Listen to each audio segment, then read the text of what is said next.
একটা বিকট শব্দ, তারপর শুধু আগুন আর আর্তনাদ। স্কুল ব্যাগ নিয়ে হাসতে হাসতে ক্লাসে যাওয়া শিশুগুলো জানতেই পারলো না এটাই ছিল তাদের জীবনের শেষ সকাল। একটি যুদ্ধ বিমানের যান্ত্রিক ত্রুটি ছিনিয়ে নিল 25টি শিশুর নিষ্পাপ প্রাণ।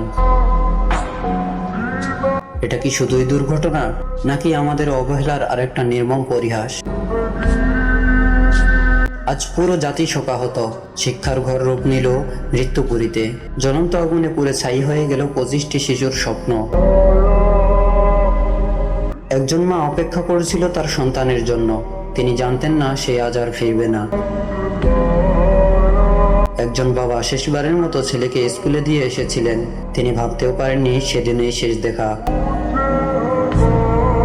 আজ নিস্তব্ধ হয়ে গেছে হাজারো মা বাবার জীবন।